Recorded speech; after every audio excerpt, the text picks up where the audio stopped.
am Miss Manifesther, aka just Esther, and welcome to the Manifesting Happiness podcast. Today I am joined by gorgeous fellow manifestation coach Victoria Jackson of the Manifestation Collective. How are you doing, babes? Hello, my lovely. I'm very, very happy to be here. Well, we've just been saying, haven't we? It's a Monday morning. The full moon's got us a bit wiped, but we're here. We're We're bringing here. the vibes. We're bringing the energy. Let me just give you your well-deserved intro. So, Victoria Jackson is a leading UK manifestation expert, certified mindset coach, EFT practitioner, podcast host, and author of the books Manifesting for Beginners and, drum roll, soon to be released, How to Manifest Anything. Victoria focuses on making manifestation as simple as possible so you can create a life filled with magic whilst embracing the joy in the journey. I think like we're girls after like each other's own hearts. Like we've got very similar values and ethos, I think, around manifesting, making it super 100%. accessible.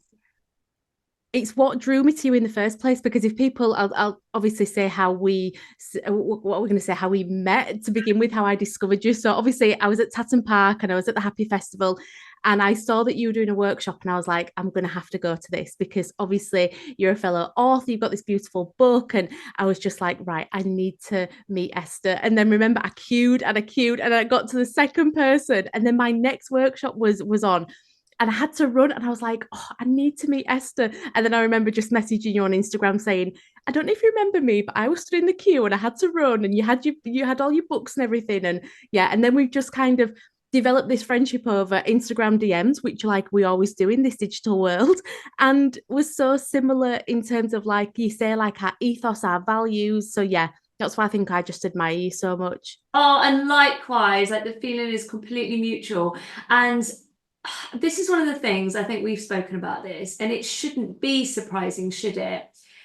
But if I'm being really real, I don't think I'd ever had like another manifesting coach, like maybe kind of come to my talk in that way where we hadn't even like, developed a relationship at that point. I think it was very, I mean, I could be completely wrong there, and people will be like, I've been to your stuff, you're chatting absolute crap. But I remember you being there and you had this beautiful energy, like you really stood out for me. And then I could see you queuing. And then my partner said, oh, I think that lady was like really wanted to meet you, but obviously she had to go. And I was like, oh, like that's a shame. And then obviously I put two and two together. And it's just, to me, I think you're this embodiment of women supporting women, number one, but B, having that abundance mindset of there's space for multiple manifestation coaches to work and to magnetize and to serve, and it's not this big competition. I could be completely wrong. This might just be a projection of my own. I think there's a lot of people out there that say they are all about that, but I don't feel like they really are. What do you feel?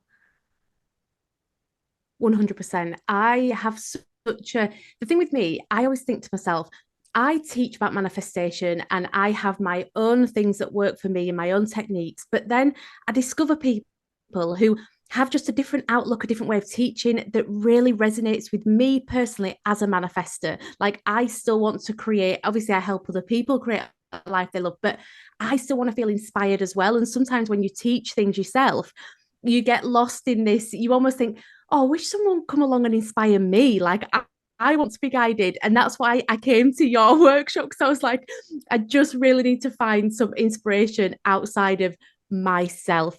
So I can totally understand though. There's this almost like this energy where you think, and it might be like a what's being programmed into us. You think, why have they turned up to my talk? Like, what are they doing here? And actually, it's just such this beautiful energy of support, of this abundant mindset that there's enough to go around. There's so much to go around. And I think often, I don't know if it's I wouldn't even just say it's just in this industry, it's in lots of industries, because I've worked in the fashion industry for like 10 years. And there's this kind of fake supportiveness when actually people are very closed off to helping others. And I want to break through that. And we need more people in the world that are willing to share. And, you know, if I can't do an opportunity, you know that you're the first person that I come to. And it's always the same back. We have that relationship. It cracks me up. Like I get these messages, everyone, and it's like, so we've been recommended you by Victoria. And I always just laugh. And I think I messaged you and I was like, do you not want this? Like, do you not want this job? Like, do you not want the like, what's wrong with you? Like, why do you keep giving me all this stuff? It cracks me up. Do you know what? It's because I was I was so poorly last year that I made, like, over the last 3 years, I've had real health challenges, and I made a real conscious like choice to myself to say, right, only say yes to the things that are not going to be detrimental to your health. So I won't travel a long way. I won't kind of put myself in certain situations. And I will always see, I think your reputation is so important, that if I know someone's going to do a really good job and it's going to be really impactful to a larger community, that's the person that I want to recommend that. And that's why I always come to you, because I'm like, I know that Esther is going to do such a good job of this opportunity. And that just means the world to me. And if like stuff comes up in the north, because I know you're way more up north than I am, then it's like I'd be more than happy to go, yeah, do you know what? I've got the perfect queen for that job. And it's such a powerful abundance mindset to not feel like you're turning that away and dimming your own light. Kind of, there's no reflection there of like, I can't do it. It's just I choose not to do it, and I know that there's more for me that is more aligned. Yeah, Because there's also that, absolutely. if we keep saying yes to stuff that's not aligned to us, we're not calling in all the really like juicy things that would be way better suited for us, are we? We're not making that space. I remember when I first launched the business, and I literally said yes to every single thing. And that in itself moved me into such a lack mindset, because it was like I was just saying to the universe, I'm going to have to say yes to this because I don't know when the next bit of money is going to come. And it was continually like that energy. Yeah. What do you think made you change though? At what point? Because I think there's still a lot of people that struggle with this about what they say yes to and what they say no to. And some of that I think comes down to like feeling like if they say no to things, like are they sending off the wrong signal, or are they not grateful? You know, I think there's a lot there, isn't it, in manifesting. It can be confusing about people are worried about what energy they're putting out. But what Yeah. for you made you go, no, I got to make a change? I had to start listening to my intuition and just saying, does this internally feel aligned to me? And sometimes things will come up. And especially last year, I had to say no to a lot of things that I really wanted to do, but health wise, I just couldn't do them. So it was almost like I had to just say to the universe, and I used to write a little letter and just say, what I'm going to do this just for this year, universe, is I'm going to release this to somebody else, and I'm going to let them fulfill one of their manifestations. And then what I'm going to ask is, if possible, maybe it could come round next year, maybe it could come round again. And I actually got approached, God, when would it have been? 2021, no, 2022, sorry. And I was really poorly, and I got asked to do a product line by my like US publishers. And I said, I'm so sorry, I don't have the capacity to do it. And my whole body was saying, yes, I wanted to, but I couldn't feasibly do it. So anyway, I wrote this letter to the universe and said, I'm going to release this, but I trust that it's going to come back in an aligned, time. And then 2 weeks ago, they reached out to me again and said, look, Vic, we still really want to do this with you. How do you feel about it now? And I'm in the best health position that I've been in a long time. And I'm like, let's bloody do it. So yeah, so always, when things are meant for you, like we say, they're never going to pass you by. They'll go around that, around, maybe go to some other people so they can fulfill their dreams, and then always come back to you. That is such a powerful story. And now I'm really excited for you, because I'm going, what is it you're going to be making? But I do, if you can't tell me because you're under like oath, then I totally get it. But that is amazing. That's a real testament of that. It is like what is meant for you won't pass you by. And it's the same thing, I think, with friendships and things. Like if you say no to somebody, if they're meant for you and they're a good person in your life, they'll stick around. Like they're not going to go, fine, screw you, I'm out the door.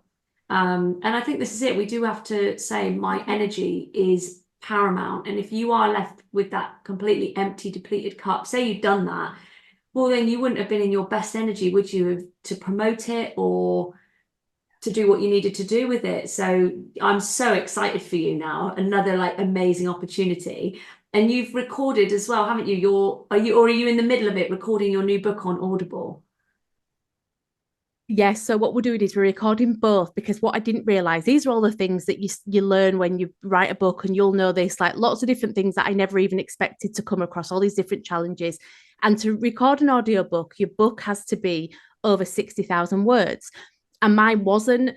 I think my first book was 35 and my second book is maybe 33,000. So what they've done this time is said, how about we record both books in one big audio? So we'll start with Manifesting for Beginners, and then we'll go into How to Manifest Anything, because it's How to Manifest Anything is a bit of a agony aunt style. It's like a Q&A throughout all different chapters. So I've recorded How to Manifest Anything first, and that was 7 hours of talking. Like when I finished, I was just driving home and my friend rang me and I was like, not today. We're not speaking today. Let's text. Do you have to do that all in one day? Yeah, 7 hours. So we did the first book, and then I'm going back in like a few weeks time to record the second bit, and then they'll edit it together. But yeah, I can't believe it. Like this was something I did a little reel about it, and I said, because in 2017 I put a Facebook status up like you do, and I said I'm just going to put it out into the world that I am going to sign a book deal. I'm going to put it out to the universe that I'm going to sign a book deal, and I'm glad that I did that, because I've got the evidence then of 2017 version of me declaring that this was going to be the route for me. And then in 2024, I'm in the studio recording this audiobook for book number 2. And it was just a moment of, wow, this really came to fruition for me. It did. And I think like to be now doing the Audible version is just, and the fact you've got book number 2 is again like a testament to what you created the first time round. You know, you've got so much magic and so much to offer, but I can't believe I've got no idea what the word count is on my book. I wouldn't have an absolute Scooby what what that is. I can't believe you were there for 7 hours. But so is the first book 7 hours long, or is it just like having to pause all of Yeah. this stuff? What I didn't realize is, because obviously when you record a podcast like we do, I ad-lib all the time. Like I just go off and flow, and I miss out words, and just go just do it very ad hoc. And this, my God, you cannot miss out a single word. You cannot change a word. So what you do is, I had like I was in a pod, and you have a glass screen, you have your producer opposite you. And as I'm recording, the producer's editing it live. So every time I made a mistake, you'd have your earphones on, and she'd come back into your ear, she'd take you back to the previous line, and you'd start recording again. And at first, and I'll be totally transparent, guys, you'll probably hear when I do if you did buy the audio book, how different I sound at the beginning to how different I sound at the end, because I really had to try and warm up. I was really nervous, and yeah, I think I found the flow probably after like chapter 1 or something. But yeah, you'll hear it. Well, only probably because I reckon you're hearing it, but like we probably won't hear it. And I think it is that thing, isn't it? That like little perfectionist. I'm not saying it's like a big inner critic thing, but I'm like that. Like I know when I'm at my best or whatever, and other people on Yeah. the outside will go like, "That was amazing," and I'm like thinking, I think I've done better. Have you ever watched Toast of London? If you haven't, No. oh my God, you've got to watch it. It's Matt Berry, and they always, I think, often start the episode and he's in a sound booth doing like voiceover stuff, and they mess him about all the time. And it's just making me think of that. I think if I went in to do Audible, I'd be laughing too much. I wouldn't be able to keep a straight face because Yeah. I'd just be thinking about like all these like silly little things that go on in my head. Yeah, guys, if you haven't watched that and you love a bit of like silly swearing British humour, you must watch Toast of London. But do you think there's ever a time where you didn't have this abundance mindset around like, I guess, other coaches or things like that? Or do you feel like that's something that's always come quite naturally to you? I think I've always been in the space of like community collaboration over competition. I've always been that way because I've always kind of thought, my view is, if I see someone doing something, that's the universe saying, this is what's available to you. Like, I want you to see this right now so you can expand and reach this. This is what's possible for you. Because I believe, and I know that this is, I think it's a lot to do with my upbringing, because, and this is what I try and tell my niece all the time, like, my mum and dad have continually said to me, and I know I'm very, very lucky to be in this position, but my mum and dad have always said, a Jacko can do everything, anything. Like, my obviously surname is Jackson, like a Jacko can do anything. You can do anything. And that from a young age has been programmed into me. So my belief has always been, well, I can, and they've always said to me, well, you can always just try your best. All you can do is try your best and, you know, see what happens. So I've always just thought to myself, I'll just try. I'll just try. So there's never been a need to like compete. I think the only time I've struggled really is when because I didn't plan to create this business. I just created a Facebook group in 2019, and people started to kind of, because I didn't have anybody to talk about manifestation with in the UK. It felt like quite an alien concept. My friends were like, oh, are you speaking to the universe again? You're like, I'm doing inverted commas. But so I created this Facebook group that started with just like 100 people that I knew on Twitter, and we would just chat. And then suddenly, within the space of a year, it had grown to 4,000 people, and people were asking me organically to coach them like one to one. And I sat with it and I felt very uncomfortable coaching without any sort of, that's the only time that I compared myself, because I was like, there are coaches out there that are trained EFT practitioners, that are trained, you know, mindset coaches that actually have real tools and techniques that they can use with people. And that's the only time that I felt a bit of a fraud. So I didn't coach anybody, and actually registered for something called Yes Supply, which is a coaching certification that is approved by the ICF. And it's all kind of like, you do 5 modalities, and it takes like, it's a hardcore like 2 years of coaching. And yeah, and when I came through that, and I just felt so much more confident because I actually had these techniques and these modalities like EFT and like kind of neural, you know, programming that I could use on people and see real like tangible shifts as well. But that's also credit to your integrity, isn't it? Because like coaching is a skill, and it is, for us in the UK, it is a completely unregulated thing. And again, like out of a guy, I guess you'd call it either a lack mindset or a greed mindset, depending on which way around I suppose you want to look at that. You could have easily gone, yeah, I'll just do that.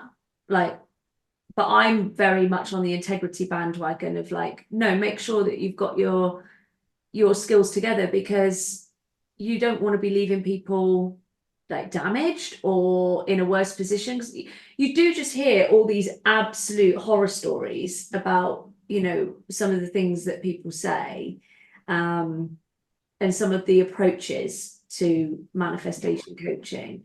So that's just, you know, I think that's just beautiful. And again, to just be able to say, I'm willing to invest 2 years in this, like not 2 minutes to rush this, 2 years. It's just crazy. What do you think's coming up next for you? What do you want to manifest after this? Or are you kind of in that sweet space of like, I'm content? And Do you know what? I have felt content for so long. I feel like I'm moving into a new energy of manifestation. Like, I want to up level. And I think like I'm really focusing on health. I'm really focusing on abundance, like attracting a bit more. For a long time, I've been very now I don't want to go down too much of a business route, but I have kept myself purposely under the VAT threshold in the UK. Like, this is kind of you reach a certain point and you have to then start paying VAT. And I have purposely decided to keep under that. And I'm at this pivotal point now where more opportunities are coming to me, because I feel like I'm in a very magnetic place. And that's because I'm taking really good care of myself now. And I think that is reflecting in my energy and what I'm magnetizing to me. So I'm kind of at this pivotal point where I think, right, I am going to up level. And I did a podcast about this recently, about how I have been so obviously self-sabotaging for so long. Like, I've been saying, no to things. I've ignored emails. Like, honestly, I am the worst self-sabotager because I can see traction and it's like things are going really well. And I'm thinking, wow, this is taking off. Like, things are really happening. So instantly I think, goodbye. I'm not going to show up on social media anymore. I'm not going to answer emails. I'm going to disappear off the face of the earth because I have been sounds really weird, but I sometimes thrive. I think because of my upbringing and stuff, that I thrive in a struggle mindset. I thrive in a come on, you can do it, Vicky. And that's where I really thrive. And I think I've really, over the last couple of months, I've really started to embody this next level self and move through these blocks of self-sabotage and fear. And I've had to get over them. And the things that are coming to me now are just like amazing. So I'm trying to embrace it. Do you feel like, because what you just said there is that it's that identity piece of like, I guess what you said, being comfortable in struggle. And I think the way you just said it is like, come on, you can do it. It doesn't, I guess if I was really feeling into that, it doesn't imply that it's necessarily easy, does it? Or yeah. So do you feel like, because I think this is me, I think I always grew up as like the underdog. That I was not like the I guess I wasn't the it girl and I wasn't maybe like top of a category, as it were. So I think there are times where I identify as a bit of a dark horse. But I think if you identify as a dark horse, it is like, yeah, okay, it's like don't underestimate me, but at the same time, it's when are you giving yourself that opportunity to then step into the actual spotlight and to come out in front in the race. So you're not just, the tortoise that's constantly plodding along in the back. At what point are you going to really step into the fullness of it rather than kind of like yeah, I'll get there, I'll get there. That's kind of how I think sometimes. 100%. When I look at my upbringing, I think the people that I was surrounded with and a lot of friends and family and just community have always supported like the underdog. It's always been like really supportive, but as soon as somebody reaches a certain level, they're probably unrelatable, they get pulled down, people don't like it. And that was the programming that I had. And I was like, I'm gonna have to work through this because I cannot keep sabotaging myself to a certain level because I think people around me are going to go, well, you're too big for your britches now. So we're going to pull you back down. And, all these things that I've had to work through. Yeah, isn't it? Because this is the thing that a lot of people want is they set an intention around manifestation, but they're not prepared that they may potentially need to shed or to lose, or loss is an interesting word around it, but ultimately like move into conditions and circles that may be more aligned and maybe for their highest good, and that not everything is going to stay the same. Because I was listening to Susie Ashworth's, is it Receiving Mode? Have you listened to that? Yes, I've not listened to it, but yeah. I think that's what it's called, Receiving Mode. And sorry, Susie, if we've got that wrong. And long story short, she made a comment saying about this up level thing and saying you've got to get ready and be prepared that you're going to outgrow certain things. And I think that comes down to that making really strong peace with I'm not for everybody, and it's kind of like fear of rejection, isn't it? Fear of judgment, all of that stuff. And we have to get like really like, but I'm not rejecting myself and I'm not judging myself for where I'm going. Like I know this is for the highest good of me and the timeline. But I think it is hard. But I think that's the thing for me, I've noticed a lot with manifesting is sometimes you can just set that intention out, can't you? And it just is all like, la, la, la, la, there it all goes, like click, click, click, click. And then other times it feels like, oh my God, I'm going through some serious stuff to get to that next level. I feel tested. Yeah, 100%. Did you struggle with any kind of, when you wrote the book, did you have any fear leading up to the book coming out? Because wow, the fear of something being in print and you like being scared that you have absolutely messed up is so real, right? It's overwhelming sometimes. think I was very tough on myself. I said this the other day on a live, that I do it in talks. I was doing it with the book. I'll come away from anything and I'll go, oh, could have said that. Mm-hmm. And I think when I was writing the book, and obviously they give you your limits, don't they? They say this is how many pages and this is this and that's that. And I think you have to get really like at peace and say, I can't say it all on a podcast, one podcast episode. I can't say it all in one video. I can't say it all in a book.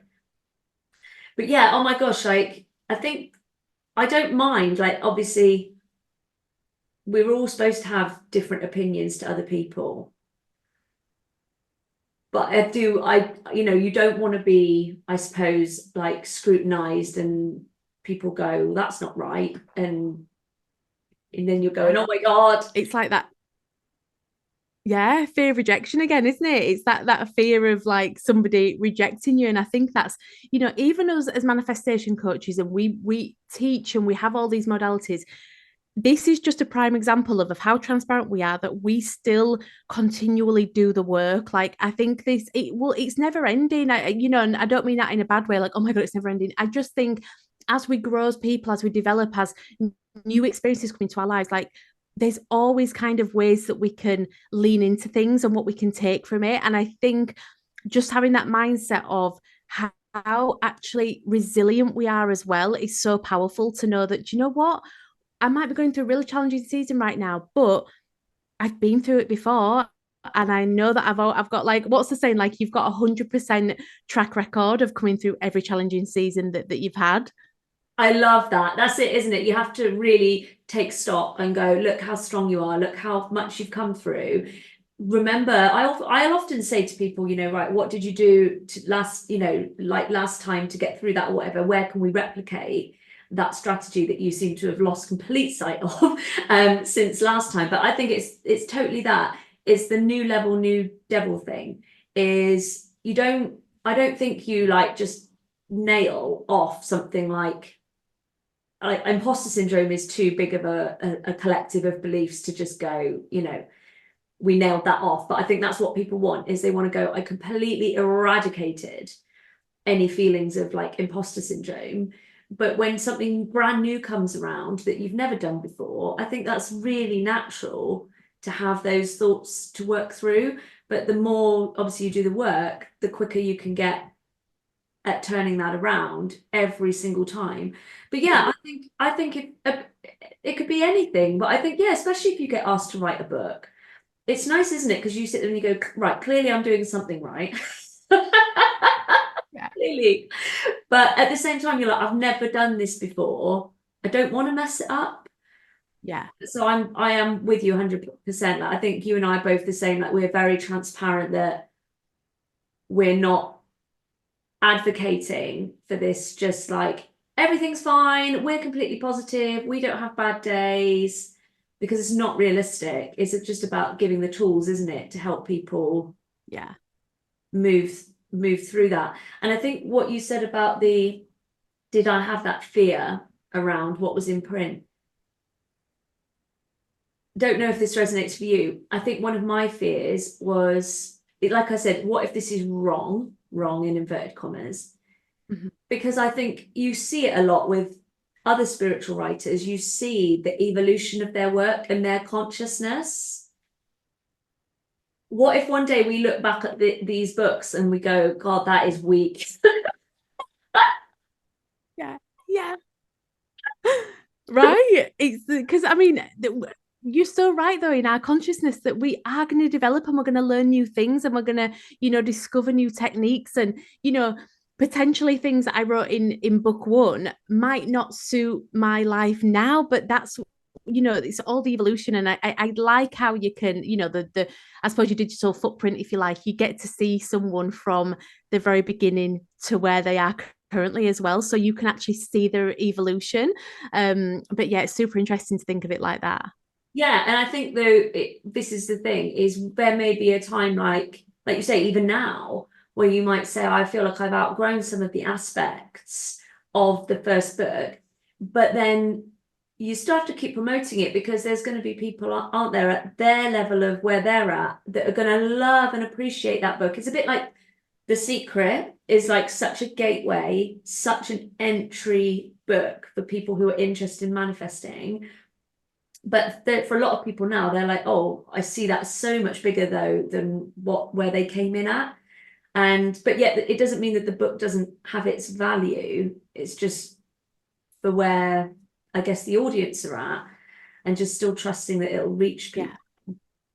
I think that's such a thing to drop for perfectionism, because I think there's a lot of people out there who would, let's just take you and me and go, there'd be people out there that want what we've got, and they say, oh, those two look like they're doing very well, I'd love to have a book deal.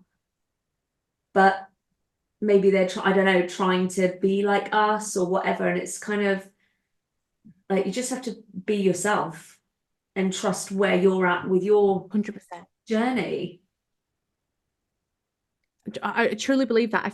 I mean, I've seen it so many times. I actually did a podcast episode on this about how I've experienced people coming into my membership, taking full, like I'm going to use the word stolen, but they have literally taken content from me, created their own membership. And the crazy thing is, I always find them. Like I'm like the best detective ever.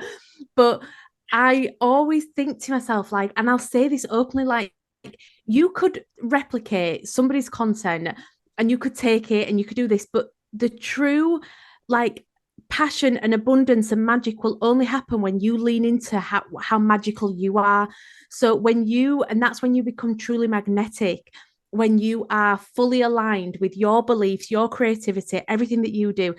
Don't go around and try and replicate. And this is, I mean, I'm going off on a tangent here, but this is why not every manifestation technique works for everyone, because I love scripting. So scripting is like, the two things that I do are subliminals and scripting. Super powerful. Same as me. I'm the same. Super powerful.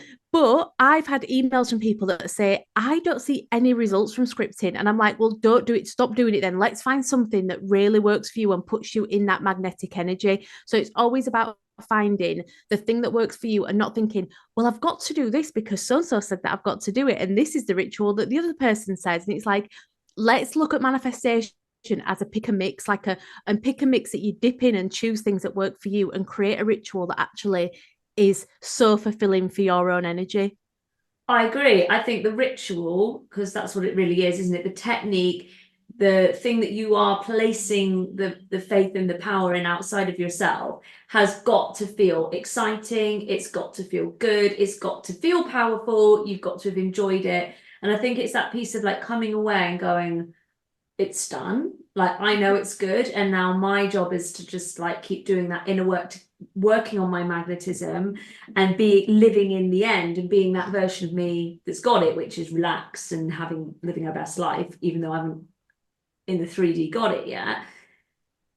But yeah, I think there's a lot of people, they're like, this is boring, like I haven't got it yet, and la la la la. And it is just that, isn't it? You have to say, right, let's switch it up then. This is clearly not your jam. Yeah. Not your thing whatsoever. But I'm with you. I'm like, sorry that people have, in inverted commas, that you like, it's not, is it? It's, they have flat out stolen your bits and pieces. Yeah, I used to be really like kind of not relaxed about it, but I used to be quite lenient, and I'd be like, I'd release a lot of things and I'd just be like, I'm not carrying that with me. And it was like, Vicky, you're running a business here. Like, at some point you need to create boundaries and not allow this to happen. And that's when I started to get serious. Like, I trademarked everything, and like, I'm super on it. And it was almost like I was saying to the universe, okay, I respect you. I respect what you've helped me create, and I'm going to take this seriously, rather than being in this relaxed, like, oh, what will be, will be. And that's, I suppose that really matches up with our abundant mindset, because a lot of the time I was thinking to myself, well, am I in a lack mindset where I'm getting angry about people taking content from me? And I was like, no, an abundant mindset is a person who runs a business and is super like loving and protective over it, that they want to make sure that doesn't happen. I think this is a perfect example of the sort of nuances of how behavior outwardly manifests from what's going on inside you. And we kind of touched on it right at the beginning. I'll see if I can remember what it was that we were talking about. But you could have actually been, I guess, in a fearful, clutchy place, right? Where you could have been going, everyone keeps trying to steal my stuff. I have to protect myself. And that could still have outwardly manifested as doing the trademarks, as, you know, getting a bit like shitty with people and so on and so forth.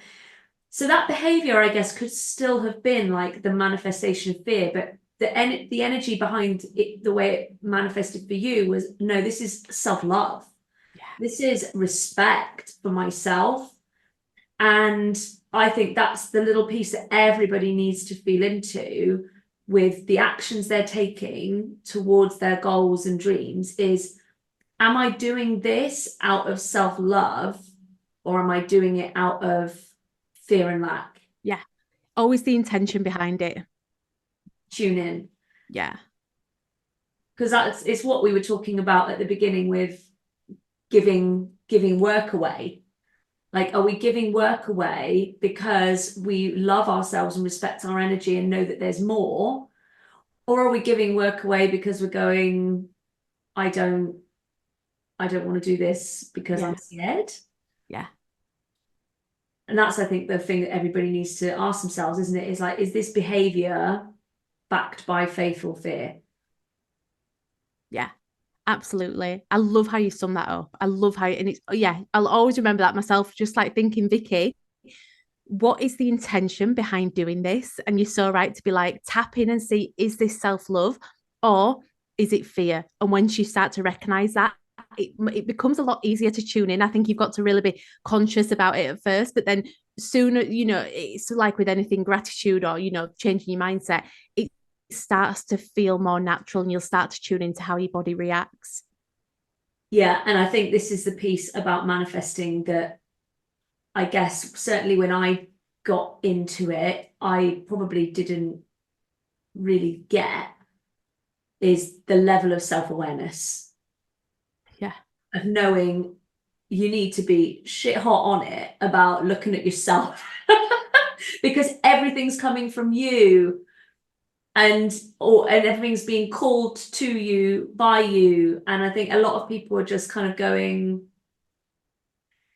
they're just very focused, aren't they, on what's going on the outside rather than really focusing on what's going on the inside and how we're showing up. Absolutely. I think self-awareness, self-awareness is key. And I think I used to, when I look back at how like a lack of self-awareness that I used to have, especially like in my 20s and early 30s, and like now, like you'll do the same. Like I literally coach myself through situations. Like I just ask myself the question and I'll journal on it and I'll try to make prime example. I had a psychic reading on last week. I can't remember, I think it was Friday, and amazing, gorgeous girl. And she literally, all she said was, the book's coming, obviously, which is going to be amazing, but just, I want you to just start to grow thicker skin because you might have some industry peers, you might have someone in the industry that doesn't like what you say. Okay. Instantly, wow, it triggered something in me. And I came off the call and, you know, I'll be super transparent about this. I got a bit upset about it and I was like, oh my God. And I sat and I read the book and I was thinking, what have I wrote here that is going to upset somebody?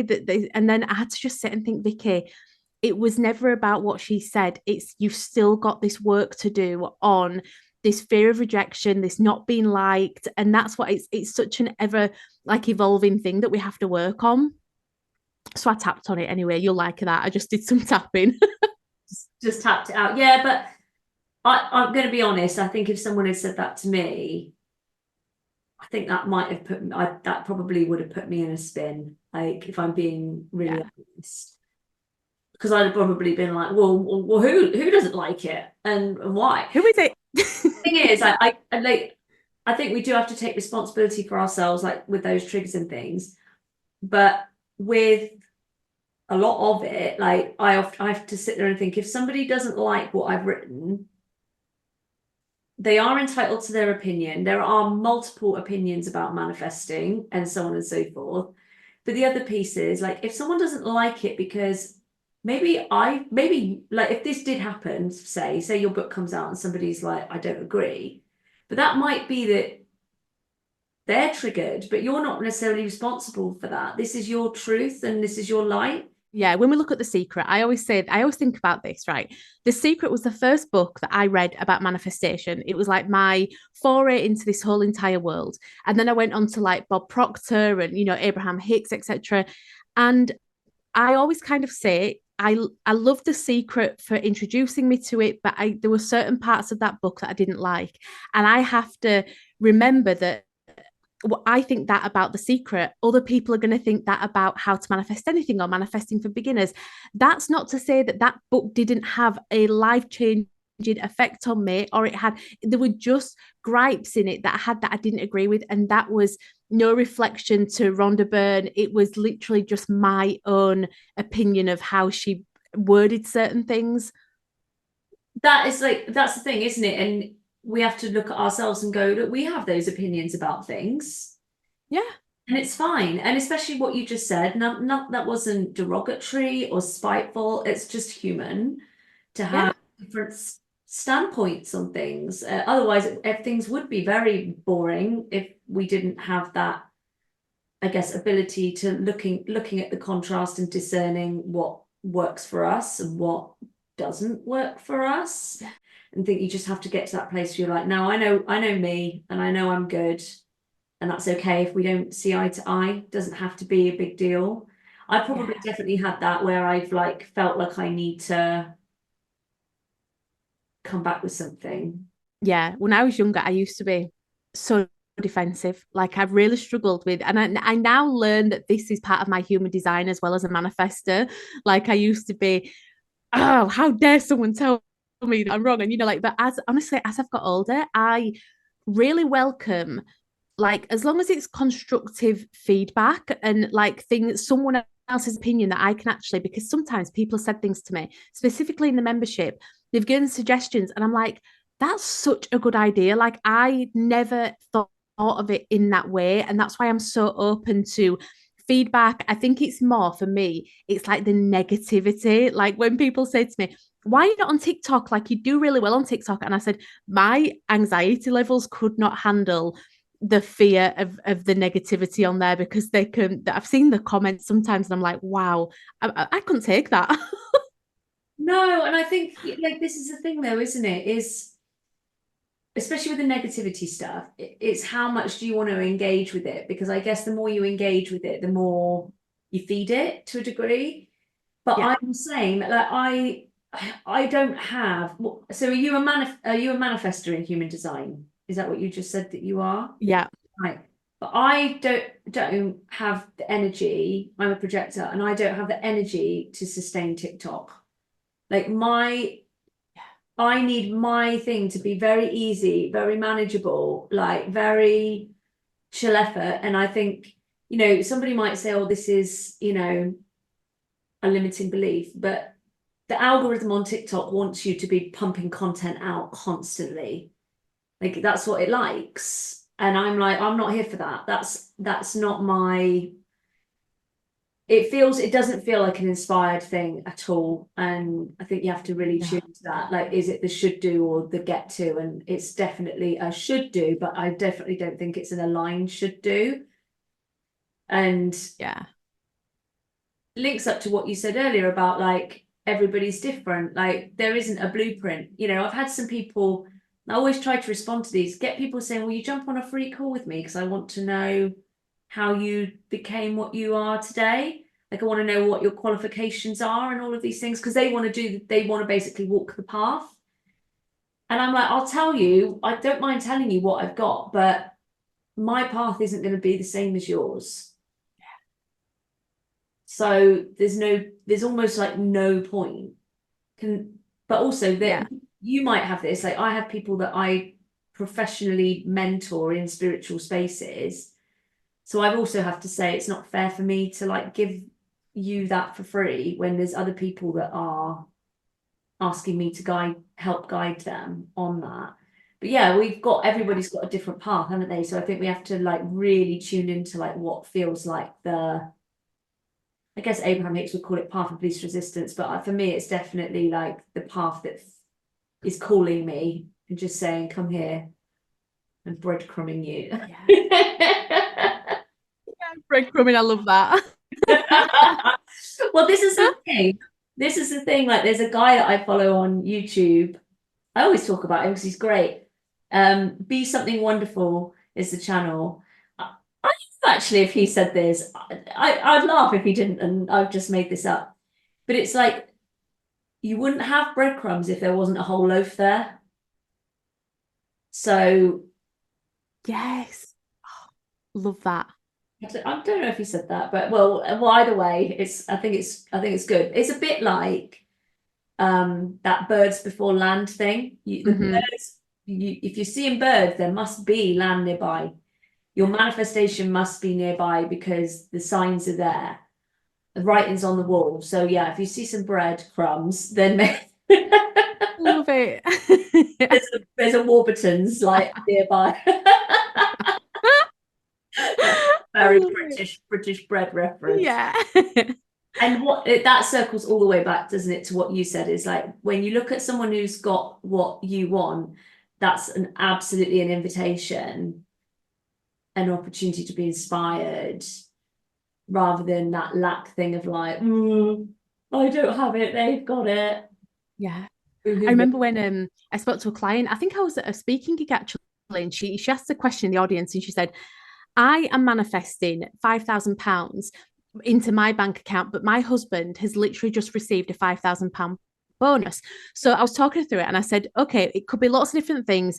It could be that, that money has come to you in a different route, or it could literally be the universe showing you that a lump sum of £5,000 can come from anywhere, so unexpected. Like it's really leaning into, instead of, because she was feeling a little bit resentful towards her husband about it. And I was like, why don't we move into an energy of celebration? Like when I see somebody doing really well, for example, one of my manifestations is to get on the bestsellers list on Amazon. Like I would absolutely love that with book number 2. So I purposely look in my category at all the books that have gone onto the bestseller and I celebrate them. Like I literally visualize them and think, right, I'm so happy for you. This must be like a dream for you come true, because I want to be in that energy of attraction. And again, it's circling back round to that feeling of it's never competition. You can always be in the energy of community and celebration and collaboration. I love that so much. Do you leave reviews? That's one of my things to do, is I go, I know this is quite linear in law of attraction kind of terms, but I'm like, Esther, if you want people to respond to your book in the way that you want them to, you should also respond to other people's books with the same energy. Yeah. 100%. Started doing that now. I'm like going, right, book reviews. And I got told off by Amazon because I left some swear words on one, and then they did like in a positive way, but obviously Amazon were like, no, like you can't do that. But yeah, put him out of. isn't it? Be the energy you want to attract. Yeah, absolutely. Like, don't, again though, it's like, it's almost like if you've got being all bitter Betty about it, you're not, it's kind of putting that energy out of like, either there's not enough, or what's wrong with me? Yeah. Why am I not there? All of that kind of thing. I just love your self-awareness that you tap into like all these little moments to go, right, there's an opportunity here. That's it, isn't it? Anytime I think we've had those like negative thoughts, you have to go, like, is there an opportunity here to do something different with this? And then no shame for the initial reaction. If the initial reaction wasn't like for example, like you said about that lady with her £5,000 and like being a bit resentful to the husband. I think some people get really in their knickers in a twist, don't they? And they go, oh my God, like I've put that bad energy out there now. Like I've screwed it. Oh no, do you know what? I was saying this the other day. I was saying like, I don't think we understand, like, even just because a girl had said to me, but how sometimes I'll focus on gratitude, but then fear will come over to me and I almost feel like I'm eradicating all of the work I've done on gratitude. And I said, do you know what I want you to think about? I want you to think about every time that you put a thought gratitude out into the world, it's like 1,000 times more powerful than any of these negative thoughts that come in. And think about it as a glass. You're pouring into this glass all this gratitude, and the fear can't get through the glass. You can just only overflow and almost like dilute the fear the more you put gratitude out there. That's so beautiful, isn't it? You have to create like assumptions and beliefs that basically work for you. It's almost like, Yeah. because this is I suppose a bit out there, but creating a belief of going like, if I don't know, I'm feeling into it. I'm going, is this like limited in any way? But almost going, if I think positive, I attract positive, and if I think negative, it doesn't matter. Like, but I think when people Yeah. get into that too black and white, like positive attracts positive, negative attracts negative, that's the pressure to make everybody feel like there's no space for all the other emotions. Yeah. And it's just I like, think that's where me and you match as well, because we're both like, we are so open to explore all the range of emotions. Like I really dislike this whole mentality of, well, if you think negative thoughts, you're going to attract negative things. And yes, there is an idea of the compound effect that if you are continually in a negative state, you're going to activate and, see negative things. However, a bad day is not going to suddenly make your whole vision board disappear. And it's just your positive thoughts. Just think of it like this: the positive thoughts are 1,000 times more powerful than the negatives. Just try, and that's how I had to kind of reframe my mind. And I'm like you, I don't believe that a bad day is will alter my manifestations. I think it's there to strengthen my mindset. And that's how I've kind of reframed it. I love that. And I think this is the thing, I've had loads of manifestations come through on bad days. So Yeah. I know 100% I do not need to be like at an all-time high to be blessed. Like, that's my way of looking at it. Like, I can be having a funk, but I guess it's like a self-worth piece, like that belief again, like you're not blocking yourself off, because I'm like, yeah, I can have a bad day and still get good stuff. So, because it's that Yeah. whole thing, isn't it? It's like you're worthy all the time. So I lean in on that a lot and don't think, oh my gosh, because I'm having a bad day, that's the end of it. Like, anything good could happen at absolutely any time. Have you got any final, I always call it the pearls of wisdom, that you'd like to impart to our listeners after our very abundant, secure, winning women mindset conversation today? You know what I think? And I was going to say this earlier, so I'm going to use this. I would love more people. I think we get so stuck in the fear sometimes. We don't put the action into law of attraction. And I would love to see more people take their vision board, and instead of being like, right, okay, I'm going to manifest it and it's going to come true, I want them to feel so aligned that they start taking small steps towards this life becoming a reality. And every time they feel fearful, because I'm right there with you, like I'm literally, public speaking used to be one of my, and still is, no, I'm going to reframe that language.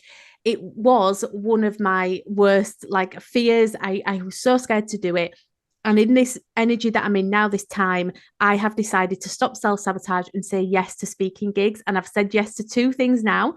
So now I'm prepping and I'm moving step by step. So the first step was just to say yes to the email. So the next step is to prep and feel confident. The next step might be to practice. So it's not like you have to go into this and to put the action in, do everything straight away, but let's start to take small steps to making this vision of yours a reality by taking that aligned action. I couldn't agree more. And by the way, you know that I would always, like, anything, if you're ever like, Esther, can I run this past you, or can we do some like tapping, I would always like have your back on that, because I want to see you absolutely like smash it with your public speaking stuff. Yay, thank you. Such a big cheerleader.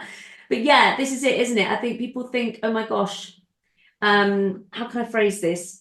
Like, they want to be the highest self, they want to be that version of themselves, but they aren't necessarily prepared to overcome the fears or whatever it is before they will take the action. And I think that actually a lot of people do, they just want to have that complete and utter confidence and just step into it and then do it.